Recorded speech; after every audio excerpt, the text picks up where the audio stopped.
क्या है, 21% ऑक्सीजन है, लगभग 1% से कम है। ऑर्गन 0.038% है कार्बन डाइऑक्साइड, यानी 1% नहीं है। उसी को 3 8 को 4 कर लेंगे, एग्जैक्ट जो है वो 0.038%। ठीक, अब उसी को 8 को जब आप मैथ पढ़ेंगी तो उसमें आप इस चीज को पढ़ेंगी, अगर दशमलव में दशमलव के बाद कोई अंक है, लास्ट का कोई भी अंक अगर वो 5 या 5 से अधिक है तो अपने पहले वाले अंक को 1 बढ़ा देता है, अगर 5 से कम है तो डायरेक्ट लास्ट वाले अंक को क्या करते हैं, हटा देते हैं। ऐसे हटाते हटाते आएंगे तो इससे ये बन जाएगा 4, और 4 5 से कम है इसलिए वो नहीं हटाए, खुद ही 4 पड़ेगा। फिलहाल डेटा वही है, बहुत अंतर नहीं है। कार्बन डाइऑक्साइड जो ये अस्थिर गैस है, इसकी मात्रा घटती और बढ़ती रहती है, समझ आ रहा है कि नहीं? इसकी मात्रा घटती और बढ़ती रहती है। तो फिर डेटा इसका आगे कुछ होता है। जो पुरानी किताबें आपको मिलेंगी वो 0.04% है, अभी का डेटा क्या है 0.038%। हालांकि शॉर्ट में इसको क्या कहेंगे 0.04%। तो हमने जितना श्वसन क्रिया से जितना ऑक्सीजन लिया था, यही फेफड़े की अल्वियोलाई ही शोषण की गई गैस से ऑक्सीजन का अवशोषण करती है। अभी एक काम और करती है, लेकिन जब थोड़ा और आगे पढ़ा लूंगा तब आप जान पाएंगे वो काम क्या है। अभी बताऊंगा तो नहीं समझेगा।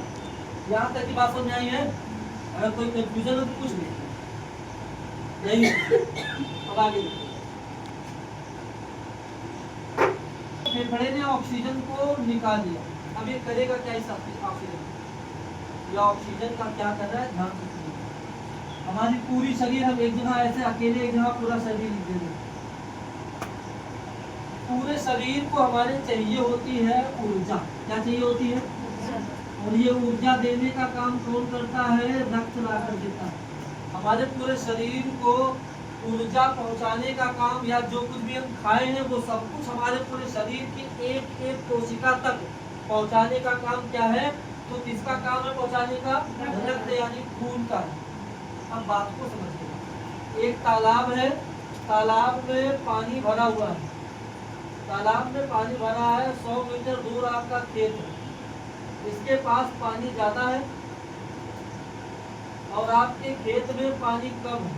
आपने यहाँ पे एक लगाया, टेक्नोलॉजी के बेस पर आपने एक लगाया पंपिंग सेट, क्या लगाया, पंपिंग सेट ने इसके अंदर के पानी को उठाया और खेत में डाल दिया। तो यहाँ का पानी ऊपर यहाँ खेत में कैसे पहुंचा, जब किसी ने पंपिंग किया, किसी ने क्या किया, पंपिंग किया। वैसे ही हमारे पूरे शरीर में रक्त फैलेगा कैसे, और सारे शरीर से रक्त को खींचकर उसको ऑक्सीजन और अन्य चीजें देगा कैसे, कौन उनको प्रेशराइज करेगा, कौन पंपिंग करेगा, तो पंपिंग का काम कौन करता है, हमारा हार्ट, इसीलिए इसको कहा जाता है पंपिंग सिस्टम। हमारे शरीर में पंपिंग वाला काम कौन करता है, हमारा हृदय, यानी हमारा हृदय कुछ और नहीं, जमीन में पड़े हुए पानी को जैसे टुल्लू पंप बाहर पानी निकाल देता है, वैसे हमारा हार्ट क्या करता है, हमारे पूरे शरीर में जहाँ कहीं पे भी खून है, पूरे शरीर के खून को अपनी तरफ खींचता है, और खींचने के बाद देता है फेफड़े को, फेफड़ा उसमें ऑक्सीजन डालता है, और ऑक्सीजन वाले खून को फिर से पंपिंग करते पूरे शरीर में क्या करता है, फैला देता है। ये सारा काम किसका है, हार्ट का, किसका है, तो पंपिंग वाला काम कौन करता है। तो दिमाग में अगर कभी ये हो कि खून, हमारा खून बनाता है हृदय, खून साफ करता है, तो सब दिमाग से हटा दीजिए, हृदय कुछ नहीं करता, सिर्फ एक ही काम करता है, वो कौन सा है, ब्लड को स्पीड देता है। ब्लड को क्या करता है, स्पीड देता है, किस लिए, ताकि वो पूरे शरीर में फैले और पूरे शरीर से वापस आए। जैसे एक बस में इंजन जो होता है वही क्या करता है, प्रेशर देता है, तो इंजन वाला काम कौन कर रहा है, हमारा हार्ट कर रहा है। अब ध्यान से सुनिएगा, हार्ट ने क्या किया था, हार्ट ने पूरा ब्लड, हार्ट ने ब्लड एक दिया था, यानी एक पाइप से, जिसको हम नसें कहते हैं, एक पाइप से इसने क्या किया था, खून पूरे शरीर में फैला दिया था। कैसा खून फैलाया था, ऐसा खून फैलाया था जिसमें ऑक्सीजन मिक्स था। हृदय ने ऐसे खून को पूरे शरीर में भेज दिया। कैसे खून को? जिसमें ऑक्सीजन घुला हुआ। और ऑक्सीजन घोलने का काम किसने किया था? ऑक्सीजन घोलने का काम किसने किया था? फेफड़े। ऑक्सीजन मिला कहाँ से फेफड़े को? वायुमंडल से। हमने श्वसन किया था, हमने सांस अंदर ली थी, गैस हमने अंदर ली थी। फेफड़े ने ऑक्सीजन को छान लिया। छानने के बाद जब ब्लड उसके पास आया तो ब्लड में उसने क्या किया? ऑक्सीजन को मिक्स कर दिया। जब इसने मिक्स करके हृदय को दिया तो हृदय ने बड़ी प्रेशर से पूरे शरीर को दे दिया। यहाँ तक की बात सुन में। तो जब पूरे शरीर तक चला गया, अब शरीर ने क्या किया? इस बात को यहाँ समझाना होगा। पूरे शरीर ने क्या किया? यहाँ सुनना। इसी रक्त में, इसी खून में एक और चीज मिक्स होता है जिसको हम लोग कहते हैं ग्लूकोज। क्या कहते हैं? तो रक्त कहाँ पहुंचा बच्चों? हमारे शरीर में। शरीर के सभी अंग को मिला, सभी अंग से ऊतक तक गया और सभी ऊतक से कोशिका तक गया। कहाँ गया? और कोशिका ने दे दिया माइटोकॉन्ड्रिया को। किसको दे दिया? माइटोकॉन्ड्रिया को दे दिया। और माइटोकॉन्ड्रिया ने क्या किया? ऑक्सीजन की उपस्थिति में ग्लूकोज को ऊर्जा में बदल दिया। यानी ऑक्सीजन, इसने क्या किया? ऑक्सीजन का यूज कर लिया और ये ऑक्सीजन को कन्वर्ट कर दिया किसमें? Carbon dioxide. कैसे बदल रहा? थोड़ा सा यहाँ बहुत डिटेल। और इतना जानिए कि इसने ऑक्सीजन में ग्लूकोज को क्या किया? ग्लूकोज को तोड़ दिया एक ऊर्जा के रूप में जिसको हम कहते हैं एटीपी। क्या कहते हैं? उसी को हम यूज करते हैं। हम काम कर रहे हैं तो हमें एनर्जी चाहिए, वो एनर्जी को हम एटीपी एनर्जी कर रहे हैं। वो एटीपी एनर्जी बन किससे रही है? ग्लूकोज से बन रही है। किससे बन रही है? यानी जब माइटोकॉन्ड्रिया इस ग्लूकोज को ऊर्जा में बदलेगा उसे क्या चाहिए होगा? और ये ऑक्सीजन कौन पहुंचा रहा है? रक्त। कौन पहुंचा रहा है? खून। खून पहुंचाने का काम करता है और खून को भेजने का काम कौन कर रहा है? कौन कर रहा है? हृदय यानी हार्ट। और हृदय को ऑक्सीजन वाला रक्त कौन देता है? फेफड़ा। फेफड़े में ऑक्सीजन कौन डाल रहा है? अल्वियोलाई। कौन डाल रहा है? और कितनी संख्या में होती है? करोड़ों की संख्या। यहाँ तक स्पष्ट हुआ सबको? अब यहाँ से ध्यान सुनना, फिर से ये ब्लड रिलीज कर मिलता है कोशिका को। कोशिका देता है ऊतक को और ऊतक से नसें पहुंचती है। ध्यान से समझिएगा, ऊतक से नसें पहुंचती हैं फिर से हृदय के एक चैम्बर में। यहाँ तक बात सुनिए। लेकिन इस बार ऑक्सीजन वाला खून नहीं है। कैसा खून है? कार्बन डाइऑक्साइड वाला। कैसा खून है? ऑक्सीजन भी है उसमें लेकिन 4% ऑक्सीजन यूज हुआ, बाकी अभी भी 17% वैसे भेज दिया जाएगा। लेकिन अब मात्रा किसकी बढ़ी है? Carbon dioxide. तो मेरी बात को बहुत ध्यान से थोड़ा समझने की कोशिश करना। हमारे रक्त में ऐसी क्या चीज है जो ढोकर ले जा रही है? हमारे रक्त में कुछ कणिकाएं होती है। क्या होती है? जिनको हम आरबीसी, डब्ल्यूबीसी और प्लेटलेट्स क्या कहते हैं? उनमें सबसे ज्यादा मात्रा में होती है आरबीसी। कौन होती है? आरबीसी। ये रही आरबीसी। आरबीसी एक टिकिया की भांति होती है। किसकी भांति होती है? क्योंकि आरबीसी एक कोशिका। पर हमने कोशिका क्यों नहीं कहा, कणिका क्यों कहा? क्योंकि जब आरबीसी बनती है तो ये गोल रहती है और उसका केंद्रक मर कर निकल जाता है। ऐसी कोशिका जिसमें केंद्रक ही ना हो उसे कोशिका क्यों कहें? इसलिए इसको कण के मात्र हो जाती है तो क्या कहते हैं? इसको कणिका कहते हैं। यानी ऐसी कोशिका जिसमें केंद्रक नहीं है वो कौन है? आरबीसी। ये प्रश्न बार बार पूछा जाता है। निम्नलिखित में से किस कोशिका में या रक्त की किस कोशिका में केंद्रक नहीं होता? तो क्या बताएंगे? आरबीसी।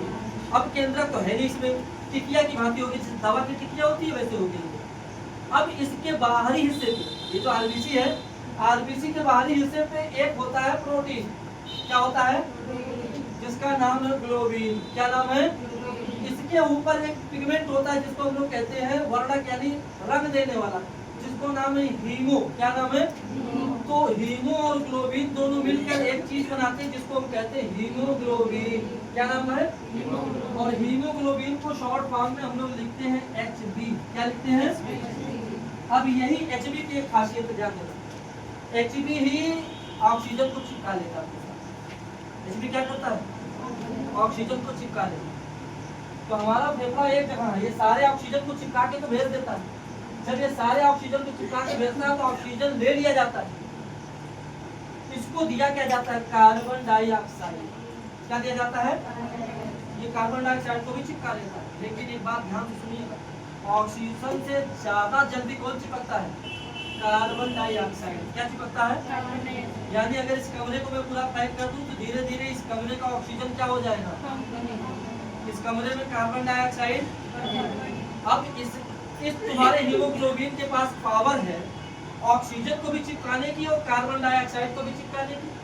पूरी बात समझते चलिए। अगर इसके पास कार्बन डाइऑक्साइड भी चिपकाने की पावर होगी तो ये ज्यादा किसको चिपका रहा है, कार्बन डाइऑक्साइड को। तो अब ये ऑक्सीजन कम और कार्बन डाइऑक्साइड ज्यादा चिपकाएगा। जब ये कार्बन डाइऑक्साइड ज्यादा चिपकाएगा तो तुम्हारी कोशिका के पास ऑक्सीजन ज्यादा जाएगा या कम जाएगा। अगर ऑक्सीजन कम जाएगा तो बताओ ऊर्जा ज्यादा बदलेगी या कम बदलेगी। और शरीर में जब तुम्हारी ऊर्जा धीरे धीरे कम होने लगेगी तो कमजोरी महसूस करोगे कि नहीं करोगे।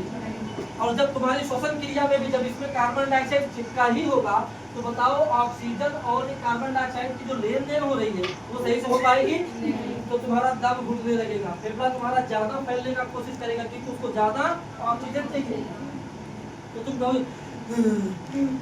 ससिया रुकती क्या होती है, तुम दौड़ के भागना चाहोगे, दरवाजे से बाहर जाओगे, जैसे बाहर जाओगे वैसे ऑक्सीजन मिलने लगेगा। और फिर क्या होगा, सांस सही आने लगेगी, फिर तुम्हारे मुंह से एक चीज निकलेगा, अंदरवा चुड़ैल सिर्फ बैठ के गर्दन में दबा सुना है कि नहीं है। इसीलिए रात में दरवाजा बंद करके नहीं सोना चाहिए।